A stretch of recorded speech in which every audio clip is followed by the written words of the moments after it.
کل بدعت ضلالہ، ہر بدعت گمراہی ہے۔ بس تو دیکھیں، میلاد منانا، فاتحہ خوانی کرنا، قبر پہ قرآن پڑھنا، درود شریف کی محفل کرنا، اللہ کے ذکر کی محفل، وہ ساری گردان گنا کے کہیں گے کل بدعت، یہ ساری گمراہی ہیں، یہ بس گمراہی ہو گئی۔ اچھا، وہ اس چیز کو گمراہی قرار دے دیتے ہیں۔ اس کے اوپر دو باتیں ہیں۔ ایک، پہلے میرا سوال ہے جو ہم نے پیچھے بھی کہا تھا، سب سے پہلے ہم اپنے دوستوں سے، اپنے بھائیوں سے سوال کرتے ہیں کہ آپ یہ ایک طرف کہتے ہیں نبی پاک صلی اللہ علیہ وسلم کے دور میں میلاد نہیں ہوتا تھا، فاتحہ خوانی نہیں ہوتی تھی، قبروں پہ قرآن نہیں پڑھا جاتا تھا، ذکر کی محفلیں نہیں ہوتی تھی، تو نبی صلی اللہ علیہ وسلم نے جو فرمایا کل بدعت، ہر بدعت گمراہی ہے، اس وقت کون سی بدعت ہو رہی تھی جس کا رد مصطفیٰ نے فرمایا تھا؟ یہ بڑی قابل غور بات۔ یہ چیزیں اگر تو اس وقت تھی نہیں تو سوال ہے اس وقت کیا تھا جس کا رد اللہ کے محبوب صلی اللہ علیہ وسلم فرما رہے تھے؟ بدعت کا معنی ایجاد ہے، ہر نئی ایجاد گمراہی ہے۔ نبی کریم صلی اللہ علیہ وسلم کے بعد، حضور کے زمانہ مبارکہ کے بعد بجلی ایجاد ہوئی کہ نہیں؟ موٹر سائیکل، گاڑیاں، یہ سارا کچھ ایجاد ہوا، دنیا گلوبل ولیج بن گئی، کیا یہ گمراہی ہے؟ اس کو کوئی گمراہی نہیں مانتا۔ پھر ہمارے خارجی دوست کہتے ہیں نہیں آپ کو سمجھ نہیں آئی، دین سمجھ کے نیا کام نئی ایجاد کرنا گمراہی ہے۔ اس کا بڑا محبت بھرا جواب ہم یہ دیتے ہیں تمام خوارج دوستوں کے مدارس میں جو طلباء درس نظامی کا کورس پڑھتے ہیں، دین سمجھ کے پڑھتے ہیں کہ بے دینی سمجھ کے پڑھتے ہیں؟ دین سمجھ کے۔ اسی طرح دنیا کائنات کے جتنے لوگ درس نظامی کا کورس کرتے ہیں، ان کا تعلق جس بھی اسکول آف تھاٹ سے ہو، وہ جب مدارس میں جاتے ہیں، پڑھنے کے لیے جاتے ہیں، کورس جوائن کرتے ہیں، تو کورس کس لیے جوائن کرتے؟ دین سمجھ کر۔ درس نظامی قرآن میں تو کہیں بھی نہیں آئی، رسول اللہ کے دور میں صحابہ بھی نہیں کرتے تھے، حضور نے حکم بھی نہیں دیا، صحابہ کرام نے بھی کرایا نہیں، خود بھی کیا نہیں۔ ایک نیا کورس آپ نے دین سمجھ کے ایجاد کر دیا، گمراہی نہیں ہو گئی؟ یہ گمراہی نہیں ہو گئی؟ تو کیا درس نظامی کا کورس آپ کو جہنم میں لے جائے گا؟ پھر ہمارے دوست کہیں گے نہیں، دیکھیں یہ جو ہم درس نظامی کا کورس کرتے ہیں، اس کی اصل، اس کی جان حدیث میں ہے، قرآن میں ہے۔ وہ کیا؟ اللہ تعالیٰ نے فرمایا دین پڑھو، نبی صلی اللہ علیہ وسلم نے فرمایا جو میری حدیثیں پڑھے وہ فضیلت میں سنائیں گے، روایتیں پڑھے وہ اللہ اس کو شان دے گا۔ تو یہ کورس تو حالات کے مطابق ہم نے ایک ڈیزائن کیا ہے، اصل تو اس کے اندر مقصد دین سیکھنا ہے۔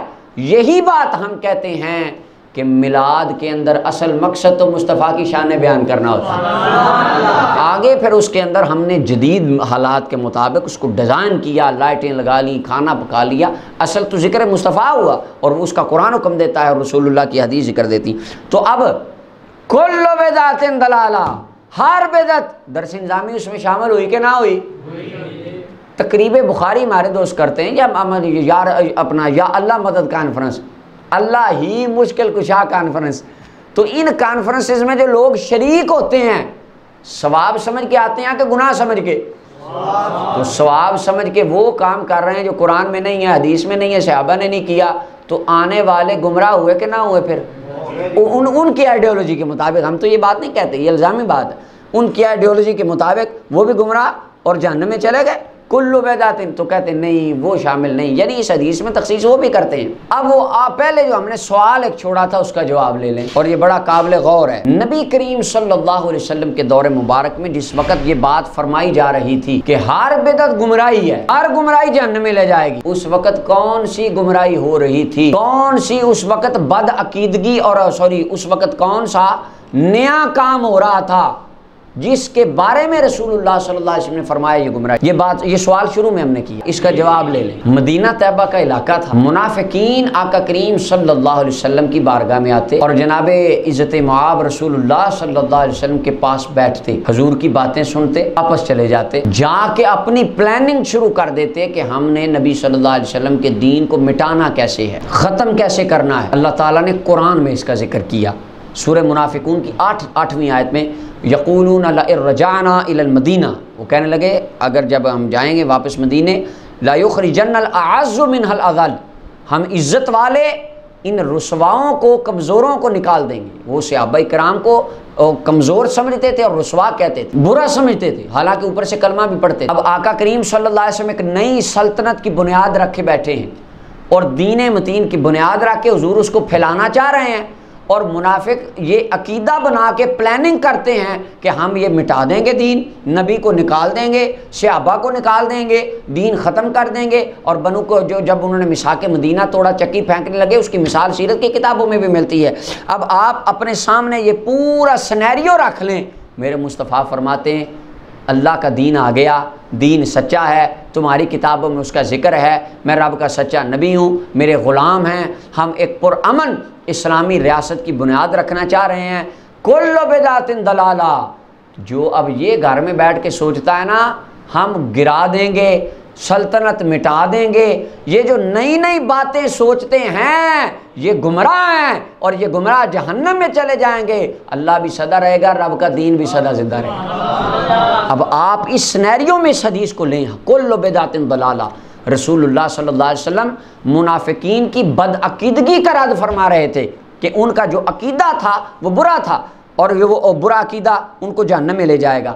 اب اسی سینیریو کے اندر آپ ان تمام احادیث کو دیکھ لیں جو بدعتیوں کے خلاف آئی ہیں۔ من وقر صاحب بدعت، جس نے بدعتی کی تعظیم کی اور جس نے بدعتی کی مدد کی، اس نے اسلام کو گرانے پر مدد کی۔ میرے حضور چوکنا کر رہے ہیں میرے صحابہ، ان سے بچ کے رہنا، ان سے دور رہنا، ان کے پلاننگ میں شامل نہ ہونا، ان کے عزائم اور ارادے پورے نہ ہونے دینا۔ جس نے ان کی مدد کی گویا کہ اس نے دین گرا دیا۔ کون سا دین؟ جو رسول اللہ قائم فرما کے بیٹھے تھے۔